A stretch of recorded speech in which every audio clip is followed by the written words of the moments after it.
Good morning, good afternoon, good evening, wherever you're joining us from around the world. We are set for another set of six. And today we are visiting Bulgaria.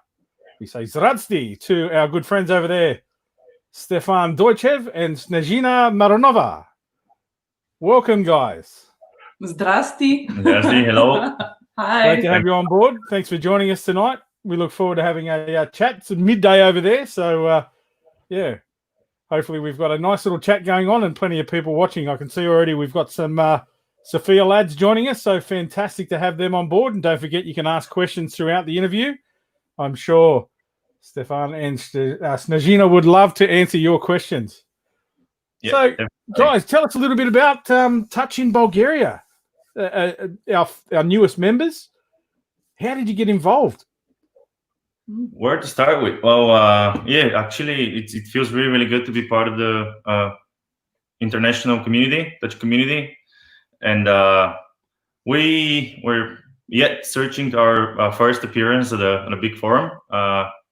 It's coming. We're gonna be there soon. Small steps. How we started actually playing touch? It's a wonderful game. It's a wonderful sport, and it was before that. Me personally, I was involved with rugby union, and we've been playing touch as a warm-up game. So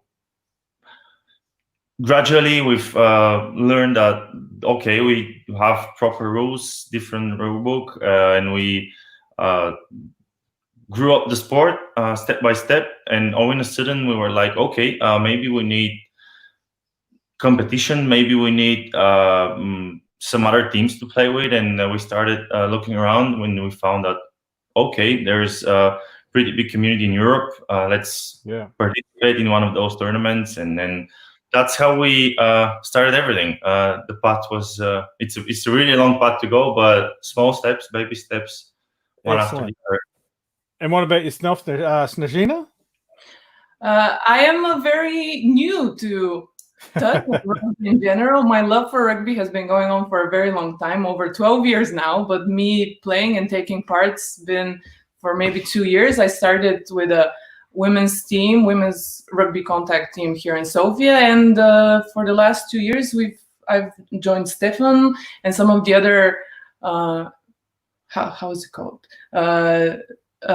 touch rugby teams who played just for fun, and we made it more official last year. We were just saying that even less than a year that Bulgaria has been officially having a competition. Yeah, having competition, being recognized with FIT, and joining your massive, massive community. So right. Well, it is great to have you on board. As you said, it is a fairly large community now around the world. And, of course, the game's starting here in Australia, but spreading the wings, and our international competitions have been outstanding. So we look forward to the first Bulgarian teams running out in one of those tournaments. But you talked about less than 12 months ago, or just around about 12 months ago, you kicked off. And, of course, you would have had, some games and so forth, a little bit of momentum starting, but then COVID hit. How has COVID affected the situation and the people of Bulgaria? In Bulgaria, I will just give you the background that our government managed very quickly to shut everything down. Right. And so we actually stopped playing really early on, I think at the beginning of March, like really at the start of March. And as but what we did was we didn't play, but Stefan here, he organized quite a lot of community events, keeping the spirit going in the Dutch community, doing like, what did you do? Pub quizzes and stuff like that online. So we just kind of kept in touch, but no sports. And just recently, everything woke up back again. And so it's been over a month, I think, since we actually managed to play, right? Again. Yeah, we started, over a month now, but not more than mid of actually starting of June, maybe. Starting of June. Right now, it's a bit of Bulgaria having a bit of situation. The cases are going up, so we are really crossing our fingers. Everything will be okay, and then we will be able to like continue life as normal. But if it need be, maybe we'll have to like get off the field for a while again. But let's hope not. Yeah, I mean, we take the lead from our governments and our health officials. So, as you said, fingers crossed, you do get to stay out on the field. Here in Australia, we're just starting to have those restrictions lifted as well. So, we look forward to getting back out there. And I know that our players are itching to get back out on the field and just get around their mates, because that's part of what touch, is. It's and as you said there, Snezhina, with Stefan putting up quizzes online and keeping the community engaged. That's a great effort, mate. And I know the players out there would love you for that, to keep in touch with everybody. Okay, so less than 12 months ago, Bulgarian Touch starts a competition. Tell us a little bit about the sport over there. Where's it played, and where did your players come from? Actually, it's really, really interesting to say that most of the new players joining the sport now are coming from not a specific background or different sport. They're coming from all over the place, which is part of our attempts to bring people from anywhere, from different communities, different interests. So that's some good news. Before that, we were having people coming into touch mostly from rugby union teams, but this is now changing. This is now we're now evolving, having more and more people coming, even people with no previous sporting experience. So this is something really, really great to have, because that's what the sport is about, involving new people into the sport. We have more and more females and kids as well coming now. So that's another thing we're having. Yes, that's another thing we're focusing on, because we really want to get involved with mixed teams and the mixed side of the sport. So this is the current situation. Where do we play? Currently in Bulgaria, we have 3 major areas. Of course, the capital city, Sofia. This is where we're mostly concentrated, and most of the teams play. Just recently, we had a practice session, actually a couple of them in Burgas, which is a city at the seaside. There was a local rugby union team, which we went there, had a demonstration. We spoke about the rules, how is touch played, what are the basic drills. So it was quite beneficial, I hope, for them, and we're looking forward to them joining very, very soon in the competitions. We also have, last year we had teams from Gabrovo, which is a central city in Bulgaria, and Berkovica, which is a city northern from Sofia. So we could say that we've been playing touch in 4 different areas, and definitely we're looking into spreading that even further, having more and more cities joining the competitions and then growing touch. In a very, a relatively short period of time, that's an outstanding growth rate to be playing in, as you said, 4 different areas, the major capital city, the seaside areas. So a bit of variety there. That's outstanding. So I just want to touch on the development opportunities that exist in Bulgaria. Are you looking, you talked about females and juniors coming through. Are you looking to target schools, females, or are you just looking for players to get involved in numbers? We're looking for everything. We're ambitious, and we want everyone to join in. Ladies, kids, men. Men are welcome too, yes. But our ideas is we have, hopefully we're looking towards schools, because that's a great place to get kids to love the sport and see how much fun it is. Also around the kids, their parents. So we're hoping to do that in the future. Speaking about schools, we had a coaching course back in November last year, and one of the hottest ideas and topics was exactly bring what we learned into the schools. We in Bulgaria, it's quite popular, this free outside of school activities. Yes, exactly. So we were thinking about having touch first in a couple of schools, and after that, depending on how is the reaction, grow it even further. Quite unlucky, the schools shut down, so this is not really possible at the moment. But And we'll see what happens in the autumn as well. Whether they will come. We're gonna react based on the situation, but this is definitely in the plans, and we're looking forward to it because that's gonna be a huge thing for us, having grow the number of people playing the sport, the game.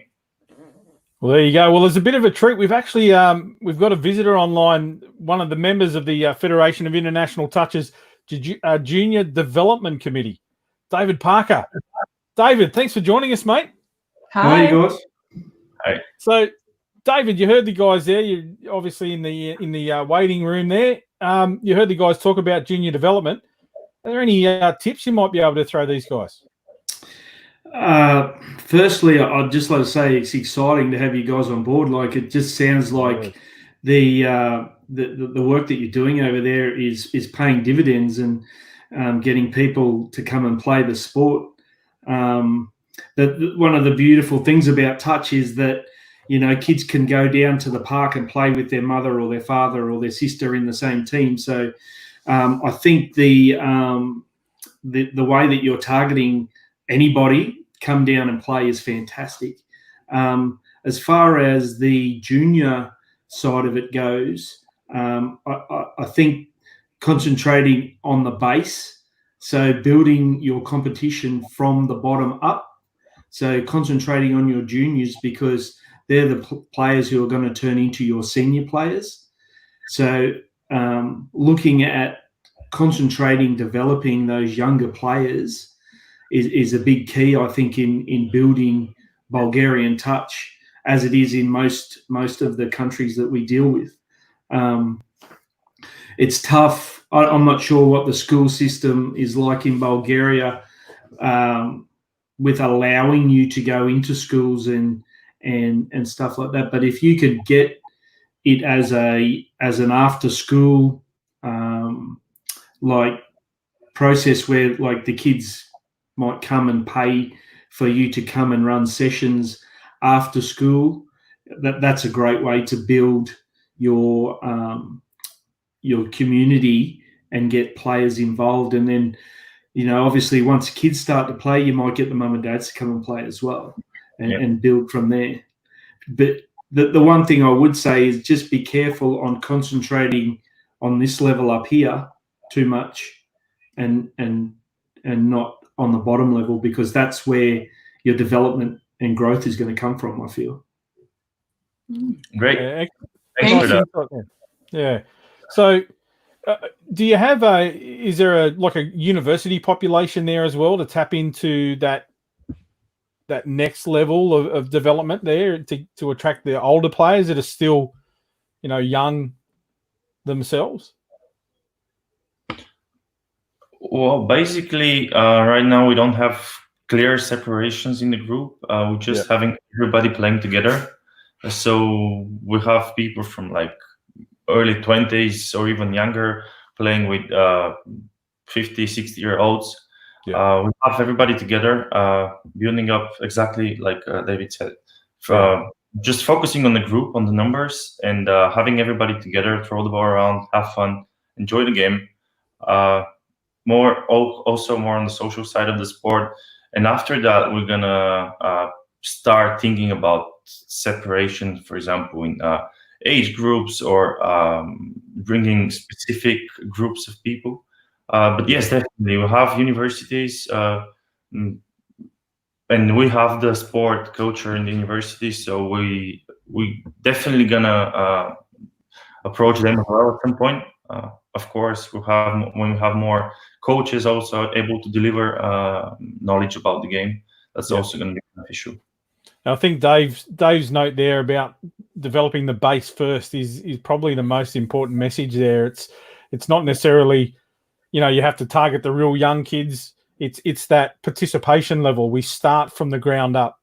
We're not expecting, you know, a Bulgarian national team to be the first team out on the paddock. You want great numbers of players playing the game, learning the game, and it sounds exactly like that's what you've got in mind. So yeah, it's exciting, as Dave said. Probably one thing to consider for you guys, if you're having that obviously growth in your sport, I mean, the one thing that we need to play a game of touch is a referee. and unfortunately at the start it's like, oh well, here you're the referee. Probably looking at making sure that you're doing some development around referees, whether that's, you know, whether you have to get someone in to help you start off developing your referees, because you may develop past where your refereeing level is. Yeah. So something to consider as well. And even with your you know, you say you're wanting to get more coaches involved, you know, that might mean getting the coaches coached so they can take that back as well.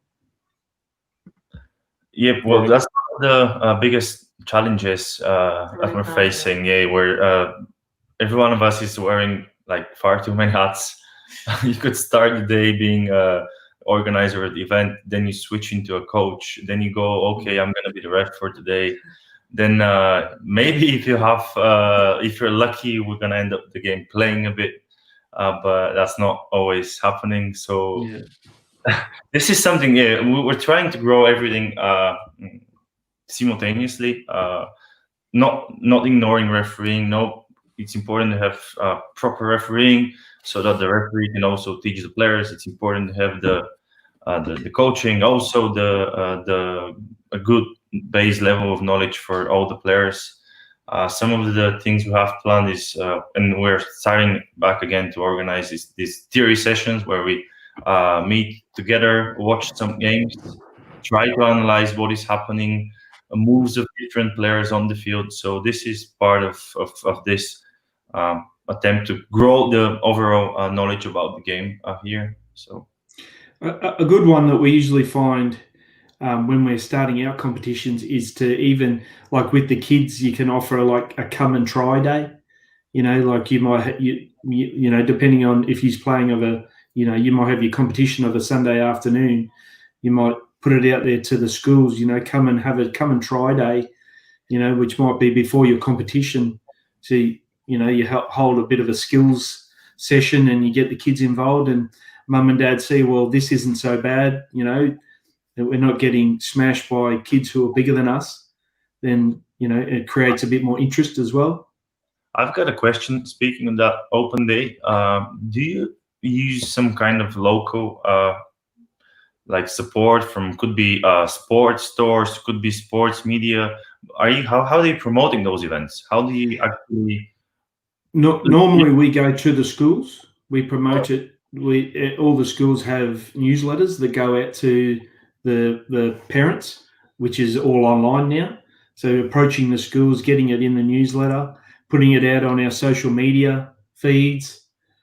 But even like you said, going to sports stores, getting them to advertise it wherever you can get it advertised, and someone's willing to advertise it for you, all the better. Yeah. You know, it's a relationship you can establish there. If it's in a sports store, you can say, you know, obviously if they're going to have more people playing the game, people are going to be buying equipment. So it'll be if you advertise it, you grow your own base, because they'll come back looking for a pair of shoes, or they'll come back to buy, you know, a football. So that's a relationship you can establish there. It's important again with the schools. You know, as we said, Dave and myself, we work in a particular way where we know we can go to the school directly, and that's how we in Australia the relationship is developed. But you guys might be set up a little bit differently. That's something you'd have to investigate. But that schools, the come and try day, and just show the parents that we are a sport where kids of all sizes can play, that boys and girls can play individually, they can play together without any fear of being hit hard or tackled, or, you know, the injuries obviously with touch are a lot different to they are in other sports. So, you know, we talked earlier about the growth of touch in Australia from a junior development level. It's risen exponentially, and players that used to choose a different sport as their first sport are now choosing touch for a lot of those reasons, a lot of different reasons. So there is a lot of resources there that Dave and the FIT team could help you with, but it's about establishing that relationship with those other organisations, be they sporting clubs, schools, or universities, to look to that next age group. But you know, Dave, I have to say these guys sound like they're well ahead of the curve with people like this in charge. Definitely, you know, I think it's something once you start to give the ball a bit of a push, like it'll grow momentum. But I would encourage you to even sit down and develop a plan, because it sounds like it may get, if it keeps going the way it's going, it may get ahead of where you see it. So if you have a bit of a plan in place and you can sort of hold the reins a little bit, I think you'll go in the right direction. Hopefully, yes. Thank you. Yeah, you must be doing something right. We've had a comment here from Omar. Omar Rasul has said, Stefan and his team have done a great job. Amazing progress in less than a year. Well done. And, you know, I personally echo that, and I'm sure David does as well. I can hear it in his voice, just how impressed he is with the work that you guys have done already. So keep up the great work. But as David said, it's important to have that plan in place, because you don't want the group to be coming and saying, give us more, but you haven't set up for it. So it's very and that's important. something that we can with the youth commission that we can help you with. There's a group of us there who have got countries that we deal with. I'm not sure if you guys have been allocated to anybody. Actually, I'd have to go back and have a look. But we I'd be more than happy to take you guys on. But we deal as a collective anyway. So what you get from one person, you get from the whole group. So yeah, awesome, great to hear. Yeah, thanks for that. Sorry, Snezhina, you were going to say something then? No, I said that's awesome. Thank you so much. I'll say it again. That was awesome. Thank you. Yeah, and we'll get the girls involved as well. Snez, I can see yes. That's something that you're really keen on there. So we'll keep that up. So is the rugby girls rugby in Bulgaria is there a big competition for rugby for women? Very sadly, no. For rugby, there are not enough girls that come and join the game, so we primarily have to play sevens from just numbers point of view. So it's not super developed, but it is developing, and there are quite a few female teams. I think at least I will say 6 or 7 in the country. It's for Bulgaria is quite a few. Because for obviously your older, women in your 20s age group is that's the area you probably need to target if you want them to come and play touch. I know a lot of the other developing countries, the likes of USA and stuff like that, nearly all their women that are playing touch come from their rugby union background. I think this is what's happening in Bulgaria as well right now. It's like the rugby team that I played in, quite a few of the girls enjoy it, come and practice touch as well sometimes. So this is I think, as you say, a good path to go from.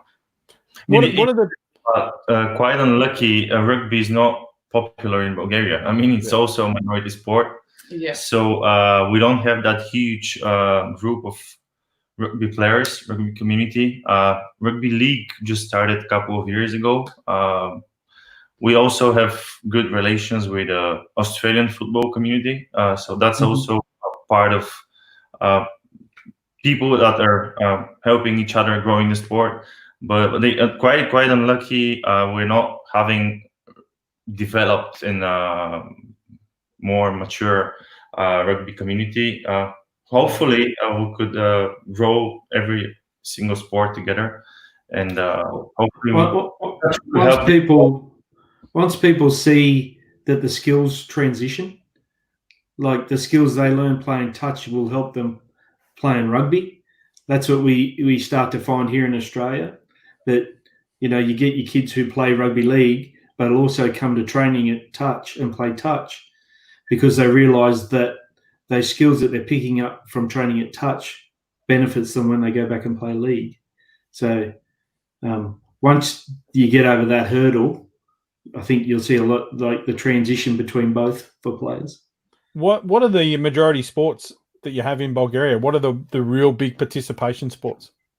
Football, volleyball, I think, tennis. Right. Yeah, recently we got some star players in tennis. Basketball as well. So traditionally, it's football. Every single kid is growing out with playing football, volleyball, basketball. Recently, tennis, and that's pretty much with football. Sorry, but with football, it's very male-based as well. Like a lot of sports in Bulgaria are very targeted, I would say, towards boys. So for me, touch existing and being like a mixed sport is very great, and yeah, it has quite a lot of potential to get the ladies involved, because volleyball, let's say, women join in, basketball as well, but yeah, majority people go into football, and that's where the money is as well in Bulgaria. Yeah. So yeah. But Dave mentioned there how we talk about that the skills that you learn in touch are complementary to other sports, and that the same can be said about football. Even though, you know, we're using our hands, it's all about coordination. It's that hand-eye or foot-eye coordination that you need to have, and speed off the mark, the agility. So all of those skills that you can develop in touch, those players are looking for an edge in football or looking for an edge in rugby, or some of the female hockey is another interesting one. The balance and running with a purpose other than just running in a straight line, being able to move and change direction quickly. That skill set you can learn from touch football can translate to other sports. And that's one of the selling points that you can use when you go out in your development stuff, that you talk about that transition or the complementary nature of the skills that you'll pick up in touch. I think it's important too, guys, that you mentioned about the fun aspect of playing. I think it's very important that you keep that as well, especially when you're coaching junior kids and trying to develop junior kids, making it fun, making it different, you know, so that they want to come to training. And it's, you know, mum and dad, they go home and they're saying to mum and dad, oh, you know, we did this today. How good was that? Just keeping it fun and making sure, you know, one of the big things, our focus, especially here at Palm Beach, is with our, like, we have under 6s and under 8s who we call them our mini stingrays, who come and on a Friday afternoon, and they're not old enough to play in the competition, but they might have a brother or sister who's playing, and they're there anyway. So we hold like a short, maybe 6-week little clinic for them. They get their little shirt, the little stingray shirt. So, you know, you see them walking around, and just for them to be there, and you know, they get a treat at the end. Like, they might get a McDonald's voucher at the end of the clinic and a little trophy, and you know, that's all they want, because they, you know, they're walking around going, how good's this? Yeah, it's a bit of fun. Yeah, good to hear. Some of the adults like the Macca's vouchers as well, but we're just having a look, as we were talking there, having a look at some of the photos of the group that you've got playing over there all over the place. And we saw that young bloke, just that photo. You both looked so happy to be in that photograph, and that's what the game brings. It's outstanding just to see that. Yeah, exactly. Feeling is so good. And in his example particularly, he's like learning. He had a couple of practices, and he's already completing most of the drills like everybody else. So yeah, it's very impressive. Yeah. Kids are. Do you play predominantly as a summer sport or winter, or are you just playing as much as you possibly can? As much as you possibly can. Whenever all the time. Snow. What else is there? Rain. It doesn't matter. Yeah. Like playing in Canberra, David. Yeah. Do you have any issues getting field space, or, you know, do you have to book in field time, or you can just go to the local park and play? Or specifically in Sofia, that's an issue. It's something that we have to constantly keep in mind, because predominantly football, we're playing on football fields, and we have to hire the field. Sometimes we have to change the schedule based on football games and some other stuff. But we're lucky enough; we have a pretty good set hours for usage now. And in the recent months, we've been, last month we've been having no issues with that. So hopefully we could keep that, have this stick hour routine, and everybody could know, and whenever they are free and they want to join, that's the place, that's the time, come over, you're welcome. So that's what we're trying to establish right now. Yeah, nice. Awesome. So we've had a comment come in too from one of our friends over in South Africa who said, hello, Stefan, Doychev. So good to hear that your program is thriving. We look forward to creating relations with you. Give us a shout if you're looking for exchanges. So Sipiwe, Sipiwe over there in South Africa has done an amazing job as well. I've had a little bit of involvement with the South African teams myself from the first World Cup they played in '95, but the growth in South Africa is something similar to yours. They started from a very small player base, and they're well established now in a few years. But the models have already been done. Lots of the things that you're trying to do have been done by other developed countries or developing countries. So that's where David and his team can assist and put you in contact with people that are just ahead of you, that have done that little bit of groundwork that you might be able to build on. So it's important there that we tap into the resources that we've got around the world with people like David and his team, and also some of those other countries. So there it is from South Africa, Sipiwe. Thanks for joining us, mate. And I'm sure Stefan and Snezhina there, they looked quite happy, and I'm pretty sure you'll hear from them soon. Thank you. Looking forward to it. Whenever, I've got to admit, the support we've been having from the community, it's phenomenal. Everybody was welcoming us with open hands, and part of the success so far we had is exactly because of this support from the community. We had special thanks to Paul from Paul Monteiro, Czech Republic Touch. Yeah, he's been giving us some advice. Even with the preparatory work, after that, he's been running some sessions with us here. We had Greg Miller from Ireland Touch coming over for a coaching course. So thanks for that. Thank you everyone for the support. Whenever somebody is around and would like to join in, just give a shout as well. Make sure that we look after you, and referees, coaches, players, any kind of support is really welcome, and looking forward to it. Bulgaria is calling all comers. Anybody that wants to come and give us a hand, come on over. That sounds great. So you talked about there the relationship with some of those other countries, and you want to get national teams and go to some of the big tournaments. Is there any plans that Bulgaria might look at hosting an event to attract teams to come to Sofia or come to that seaside area that you talked about?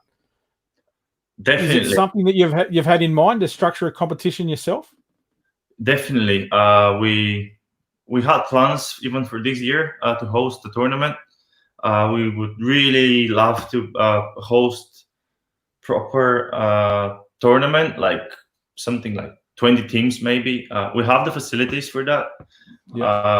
Sofia is quite grown-up infrastructure, so we have the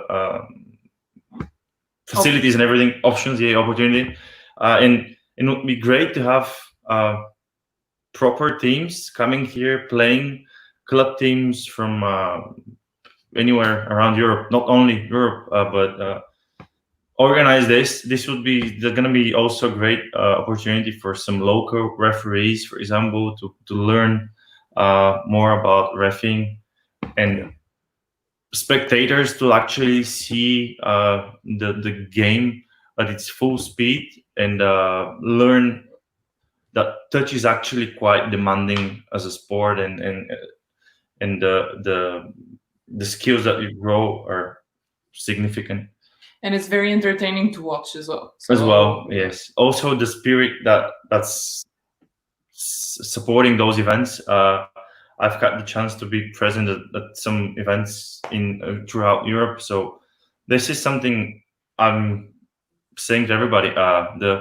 It's not just the game; it's the whole experience and the social side as well. It's great friendships are made at those tournaments, and definitely. So put that, everybody out there, put that in your agenda. Come on, there is going to be a Sofia here. Of course, it's a bit early to make some specific plans right now, but fingers crossed, this is going to happen. and we're going to be announced properly, and we'll be able to welcome teams from all over the world in Bulgaria. Yeah, and I'm sure David would echo the sentiments there that one of the most important aspects of our game, it's that fun side. It's what happens off the field. It's the relationships that you build. The time on the field is only a very small part of that, and it's often the off-field stuff that keeps people involved, that keeps people coming back to the game. Is that something you found, David? Yeah, 100%. Like I've been involved with touch now for probably close to 30 odd years or more, and most of my close friends are people from touch, or I've traveled to parts of the world for touch and still have those close friendships today. So, it's, I know people who've been to multiple World Cups who only get to see those people every few years, and that's one of their biggest joys of going to World Cups is getting to see those people that they don't see every time they go to a tournament. It's only when the World Cup's on. So even to go down to the local park, mate, every week, every Monday night, like you said, you don't see each other for a week, but then when you catch up on Monday night, it's like nothing's changed. You're straight back into it, and you might get out on the field and build each other up. Yep. In a game of touch, and then afterwards you come off and have a beer together. So beautiful. And Stefan, you talked about entertainment and how important that is, mate. You're a bit of a media star. You were on Bulgarian TV. Tell us a little bit about that one. It was a recent participation, and we've been talking about sports, amateur sports. So I've talked about touch. Welcoming people around, and we brought the balls over there to the studio. Everybody was like really, really interested. Oh, is that a rugby ball? He said, well, yes, of course, with some differences, but we've been discussing, trying to get more people involved and more people coming and actually understand that such sports exist and grow up the audience. So is that an American football that I can see there as well? Who's the other gentleman that's with you? That's my brother. He's growing American football in Bulgaria. Wow. Coaching a local club as well. The Doychevs, hey, high achievers. Helping each other as well. He's been into touch a bit. I've been into American football, also helping each other, giving a hand. Amateur sports in Bulgaria, we're trying to grow the community together and after that play different sports together as well. So what was the feedback you received after being on television there? Did you get a few inquiries about the game and how people can participate? Definitely. We had more people coming at the practice. Everybody was like, oh, and suddenly, hey, I'm keen to try. I'd love to come. So welcome, everybody's welcome.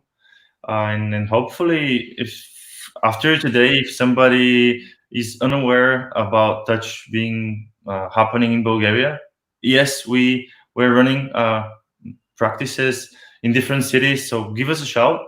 Everybody's welcome. Just get in touch with us. We'll be happy to help whenever city you are or might be. And expats, Bulgarians that follow this series, you're welcome. We'll be happy to meet and play. And even if it's not for playing or just for discussing, talking touch, watching games, refereeing, coaching, you're welcome. And as you said there, you mentioned the expats. There might be some expat Bulgarians over here in Australia at the moment, or touring New Zealand or somewhere. We have a lot of backpackers, a lot of young tourists coming. If they've seen the game here, if they've learnt the game here, they'd be welcome back into your arms to bring some of that knowledge with them as well, I take it. Oh, definitely. Yeah. We'd be so happy to have them. So we put a call out. Yeah. Fill in those bags with touch knowledge and then bring it over. Yeah. Awesome. So when we're allowed to travel again, guys, you'll have to come to Australia and then and get some games. Yeah. That's in the agenda, in the to-do list, definitely. Awesome. So and again, it's great to have, as you said, that relationship with your brother where you're both helping each other develop, the sports. And again, it's the similarities there, that the skill sets that you're going to develop, that forward backward movement, the sideways movement, the hand eye, the catch pass skills, they're in both games. So they definitely go together. It's something that, is a great marriage, I guess, and fantastic to have your brother supporting you. It's part of that relationship, that family participation again, that touch is so built on. That's the cornerstone of the game in a lot of these countries. I started when I was 11 years old. My sister started when she was 11. She played at 3 or 4 World Cups. Our whole family is based in touch football. And that's, I guess, the same for David. We've seen generations come through that we're still playing with kids that we grew up with are now a full team.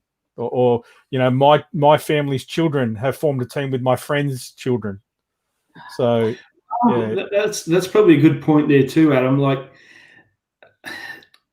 touch football, like say for Bulgaria, will be built on generations.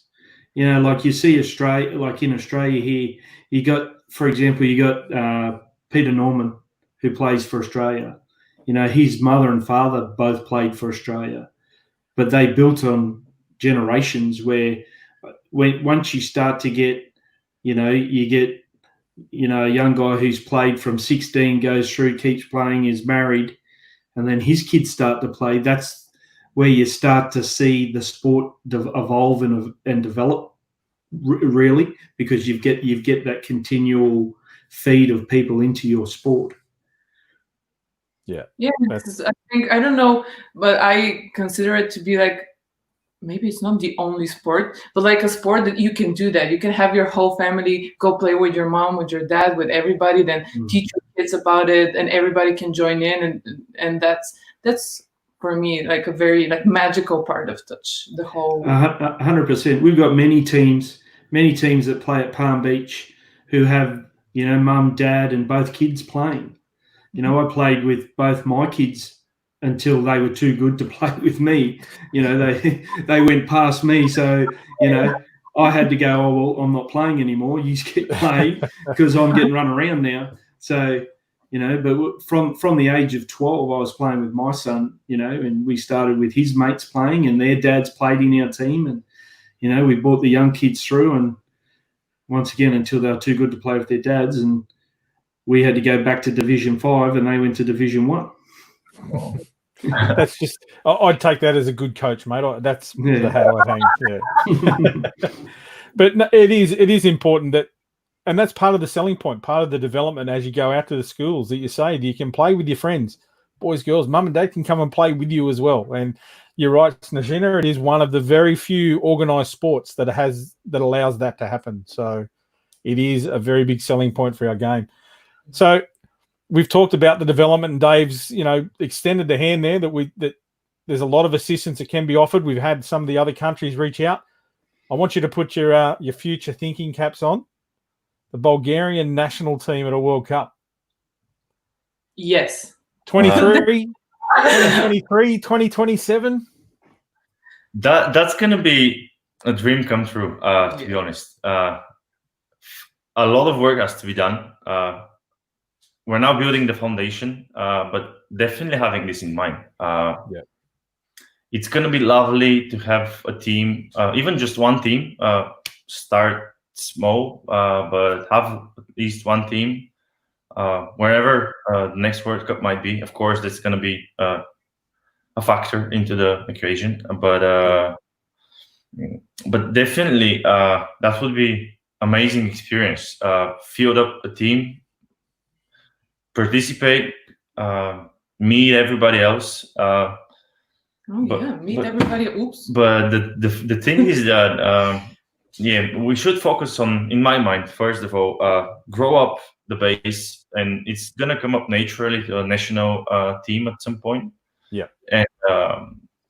And after that, participate at different. Perfect. Yeah. Yes. Great response, and I'm sure David would agree with that. That's the way to go, mate. Like the aspiration of a national team competing at a World Cup. That's why I said I want your future thinking caps on, because the present, it's all about that building the base, as David stressed, is the most important aspect. And it sounds like you're on the right track. I've got to say, I'm really excited to hear you guys talk. I think we've got the right people have stood Bulgarian touch up. So hats off to you. Thanks. So David, anything else you want to add for these guys? Any words of wisdom or any questions you might want to ask? Probably for you guys, the obviously the Euro Championships is probably a good spot to look for if you're looking for that sort of higher level competition, and obviously see where you need to get to. I mean, we saw at the last World Cup, England and South Africa and Ireland developed greatly from the last World Cup. Just the other thing I'd say to you, one of the good things that's probably come out of COVID is the amount of online literature and training videos and everything that's out there now online. You know, we've got lots of people putting up. I know there's one here from Queensland Touch that Tristan Manor does. I can't remember what Tristan calls it, but you know, it's basically centered around coaching juniors. There's a lot of skill-based stuff there. So, you know, use all that stuff to your advantage. You know, there's nothing wrong with copying what other people are doing if it's working. Yeah. So, and once again, don't be afraid to reach out. If you need questions, I'm sure your email will get added to the Youth Commission database, and you will start getting information and access to all those different arms of the commission. Yeah, that's as you said. There's no need to reinvent the wheel. Most people have done a lot of this stuff previously, so tap into the resources that are out there, and then you build the sport around them, but you tailor them to suit your needs as well. So it's important that you don't get people, they see something brilliant and go, oh, we're going to do that. Because if they aim that high to start off with, they'll set themselves up for failure. They've just got to break it down, learn the simple skills first, and then build to the things that they're seeing on the screen in front of them. And that's, from a development perspective, I think that's very important as well, that the resources that you're showing, you might put that big, flashy, brilliant touch football play up there and show how fast and how skillful it can be. But then it's also important to show the skills broken down step by step so that the young developing players are learning from that base level first. So, again, David and his team and all of the resources that are out there are open for you. Now we have, I just want to throw it out there. We're going to wrap up shortly, but if there's any questions that anybody wants to ask, you please feel free to shoot them in. We can put them up on the screen. We can see there, Stefan, keep making it happen. I'm not sure what the digo means, or digo. But obviously, obviously the locals there. And also rugby in Burgos will do the best and will support the touch idea, and we'll try to produce players be ready to represent the Bulgarian national touch team. Greetings from Burgos and waiting for Stefan Doychev on the beach. Yeah, great to hear. The session we had in Burgos was awesome. Great spirit and a lot of motivated people over there. So yes, we're gonna have. It's summertime now. We'll have more sessions. Definitely. Right. Looking forward to that as well. That's the other aspect of the game as well, Stefan. There are there's variations of the sport as well. Like we play the 6 touch, the 7 meter rule, but we also have a beach touch set of rules as well. Smaller teams, different rules, but it's all about the same skill set and developing those catch, pass, and quick movements, diving, and all of those flashy things. But that's something that might take off in Burgos if that's your beach venue. So things to keep in mind. So you're back out there, summer. How are you going to score your first try, Stefan? Tell us about what makes Stefan a great touch player. I'm usually in the passing position. To be honest, I don't score that much. When I score, it's usually because quick penalty. There you go, score. The defense is already. But like, okay, my next try, that's gonna be. I would love to have a team set up, like a drive from our own half, for example. Get some quick subs in place, and after that, a long pass to the wing. Or maybe I was gonna be on the wing occasionally in that situation. So just score after a beautiful drive. The whole team. That's gonna be my my idea about the next try. Excellent. The whole team. I love it. What about you, Snezhina? What's your claim out there? I cannot give an answer as detailed as what he said. You don't need to. I would enjoy to have the ball and put it at the try line. Beautiful. And then that's enough for me. Thank you. See, but we're talking hypothetically here, so you can say, I catch the ball, there's a man in front of me, I step left, I step right, and I dive under his touch. And Thank you for a sidestep. Okay, I get the ball, a sidestep, try. Beautiful, I love it. Dive, you know. Fast learner, David. And a dive. Okay. Very. Sold me. So we have had a question come in as we were talking there from Stanislav Petkov. Do some players in other sports in Australia prepare while playing touch? Do you use the fitness aspect as a plus point for introducing the sport to players in different fields of sports? So, Stanislav, yes, absolutely, mate, we do. We talked about earlier there the complementary aspects of our game. We develop, it's an incredible aerobic fitness sport. It's fast recovery, short times on the field, fast recoveries, and off you go back again on. It's that hand-eye, the fast feet, the agility that's built up. So a lot of the things that we're developing in touch football make it attractive to those other sports. So in a winter sport, for example, we'll play touch football in the summer to keep their fitness up, to keep that hand-eye skill set. Is that fair to say, David? You find the same thing there, how touch is so complementary to other sports? 100%. The fitness level needed to play touch at a high level is, up there with any elite sport that you will play. Some of the stats that come out of the distances run by our elite athletes, some say that in a 40-minute game of touch at an elite level, you may only get 8 minutes on the field. But for that 8 minutes, by the time you're subbing on and off, that 8 minutes, you're running 100% for that 8 minutes. And you may only get, depending on how many players you have, a short recovery in that time. So the fitness crossover would apply to any aerobic sport. Absolutely. And then we look at the skill sets involved, as I said, the fast feet, the agility, the hand-eye coordination, all those other things are so complementary to so many different sports that it is a fantastic sport just to play as a base. You don't necessarily want to have to represent your country. You just want to have something you can do with your friends. And that's what touch is. That's the beauty of touch football. So, yeah, fantastic. So, Stanislav, hopefully that answers your question, mate. And thanks for coming on board. And I'm not sure if Stanislav's involved, but hopefully if he's not, get involved. He is. These guys. He is. So great to have you along. So, guys, I guess that's pretty much that in a nutshell for the set of six tonight.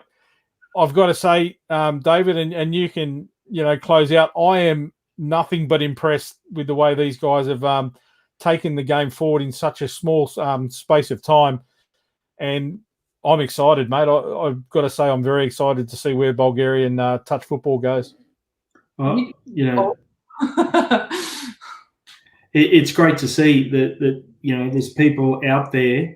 Obviously, it's a non-thankful. You don't get paid most of the time for what you do in the sport, and to be pushing it like you are and trying to grow it is fantastic. So hopefully, you in the future you reap some rewards from that. Yeah, absolutely. And before we let you go, I'll get one final comment from you, but just want to throw it up there. Martin Doychev says, I think I know that guy on the top right. He's not awful. I'm taking that your brother there, is it, Stefan? Yes, exactly. Martin, thanks for everything you're doing, mate. With your good luck with the American football, but touch and everything you're doing with Stefan in touch as well, mate. It's great to have you on board, and hopefully we see your name up in lights, an American touch football player from Bulgaria, and Stefan playing at a Touch Footy World Cup.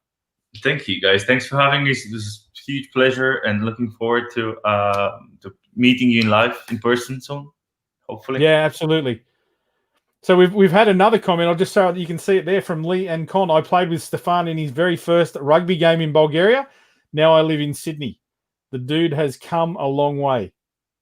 Stefan is very popular. Very popular. But Lee and Con there, I guess, mate, as somebody that played over there in Bulgaria, share the love. If you ever head back that way, mate, take some of that skill set you're learning over here in Australia, come down and play some touch in Sydney, and then take it back. The guys would really love that support over there as well. So great to have you on board as well, Lee. So Snezhina and Stefan, thanks very much for joining us. David, thanks for joining us, mate. It's been great to have you on board and the insight that you can offer these guys. And as you said, I think the final note there is that we're all here to help. And just reach out if you do have any questions. Please, we are here to help you. The touch community, as you said, its arms are always open, and everybody would love to help you develop. So we look forward to seeing you around. I look forward to visiting Bulgaria, hopefully one day, and getting one of those shirts, because the eagle is my favorite animal. So that logo looks very cool. So guys, thanks very much for joining us for a set of 6. It's been great having you on board. Snezhina, Stefan, we wish you all the best. And David, thanks again. We look forward to bringing you another set of 6 next week. Not sure where we'll pop up, but we'll bring some of the touch community to wherever you are, and we look forward to having another chat. So thanks once again, and bye for now.